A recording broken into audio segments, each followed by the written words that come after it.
আসসালামু আলাইকুম, সবাই কেমন আছো আপুরা? আজকে একটা মজার ক্লাস করব। সেটা হচ্ছে যে বাচ্চাদের ড্রেসে সামনে এবং পেছনে দুপাশেই তালপাট কাটিং করা যায়। মজা লাগছে না কথাটা শুনে? যে আপু সবসময় বলে যে তালপাট শুধুমাত্র সামনে কাটবে, কারণ সামনে আমাদের ওয়েস্ট বা বডি শেপ আছে তাই। কিন্তু আজকে রুমা আপুই তোমাদেরকে বলছে যে বাচ্চাদের পোশাকে সামনে এবং পেছনে দুপাশেই তালপাট কাটা যাবে। হ্যাঁ, ক্ষেত্র বিশেষ, এটা সব কিছুর জন্য না। কেন? শুধুমাত্র ক্ষেত্র বিশেষের জন্য। তো চলো কি কি নিয়ম ফলো করব, কেন কাটবো, সব কিছুই জেনে নেই।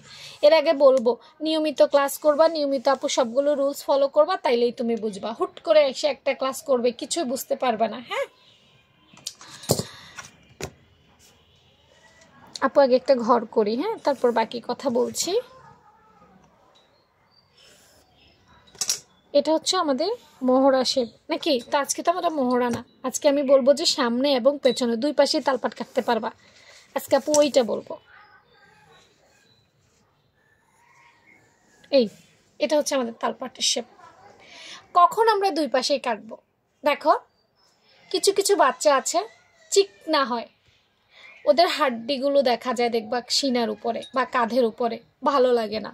অনেক সময় আমরা মায়েরা বলি ধুর বাচ্চাটার জামা পরাইলাম হাড্ডিগুলা বের হয়ে আসে, ভালো লাগছে না, হাড্ডিগুলো ঢাকা থাকলে বোধহয় ভালো লাগতো। এইসব মায়েরা বাচ্চার সামনে এবং পেছনে দুই পাশে তালপাট কাটতে পারো।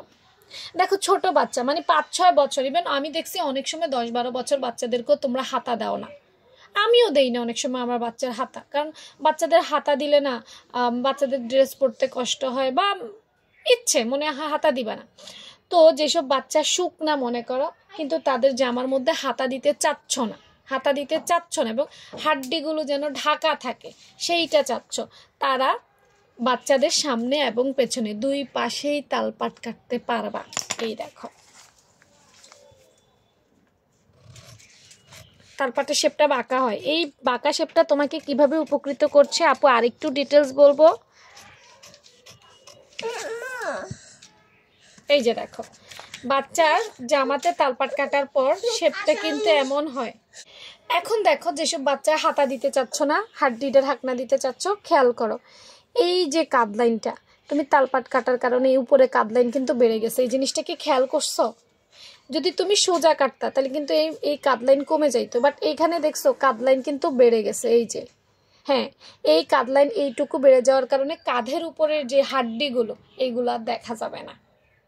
তো যেসব মায়েরা খুব টেনশনে আছো যে বাচ্চার জামা পরাইলে হাড্ডি দেখা যায়, ভাই আমারও তো 2টা বাচ্চা আছে, আমার 2টা বাচ্চার জামা পরাইলে হাড্ডি দেখা যাইতো, তাই আমি এই বিষয়টা ফিল করি। হ্যাঁ, তারা বাচ্চার জন্য সামনে এবং পেছনে দুই সাইডেই তালপাট কেটে এইভাবে বানাতে পারো, তাইলে আর হাতা না দিলেও সমস্যা হবে না। আর চিকনা বাচ্চাদের হাতা দিলেও ভালো লাগে না। হ্যাঁ, আর আরেকটা বিষয় হচ্ছে যে এটার আরেকটা বেনিফিট আছে, সেটা হচ্ছে যে এই ধরনের মহড়া কাটিং করলে বা তালপাট কাটিং করলে জামার সামনে এবং পেছনে দুই সাইডেই ঘুরিয়ে পরা যায়। আমরা অনেক সময় বাচ্চাকে দুই সাইডেই ঘুরেই পরাই না? হ্যাঁ, এই সময় এই ড্রেসটা তুমি সামনে এবং পেছনে দুই সাইডে ঘুরেই পরাইতে পারবা, কারণ দুই পাশে একই রকম কাটিং। আমরা অনেক সময় দেখাইছি না ফ্রন্ট পার্টে তালপাট কাটিং, একটা ক্লাসে দেখাইছি না? এক্ষেত্রে কিন্তু ঘুরেই পরা যায় না, কারণ সামনেই তালপাট পেছনে ওইটা দুইটা দুই রকম। কিন্তু এইভাবে কাটিং করলে সামনে এবং পেছনে দুই সাইডেই তুমি জামা ঘুরেই পরাইতে পারবা। আর ওই হাড্ডিটা কি হবে, হাড্ডি দেখা যাচ্ছে না এবং কাঁধলাইনটা সুন্দর মতো দেখা যায়, ভালো লাগে। আসলে কি জানো, একটা কথা বলি, সেলাইয়ের রুলসগুলো এমন, সেলাইয়ের খুঁটিনাটি বিষয়গুলো অনেক, শিখার শেষ নাই। দেখবা একটা রাস্তা দিয়ে একটা বাচ্চা হেঁটে যাচ্ছে, তার পরায় একটা সুন্দর ড্রেস পরে আছে, সে তোমার দেখে খুব ভালো লেগেছে, তুমি বাসায় এসে মন চাইতেছে ইস আমিও ওইরকম একটা ড্রেস বানাবো আমার বাচ্চাকে, কিন্তু তুমি সেম ওইরকম একটা জামা বানানোর পর দেখো যে তোমার বাচ্চাকে ভালো লাগতেছে না, তখন মন খারাপ হয়ে যায় যে ইস ওই বাচ্চাটাকে ভালো লেগেছিল কিন্তু আমার বাচ্চাটাকে ভালো লাগছে না।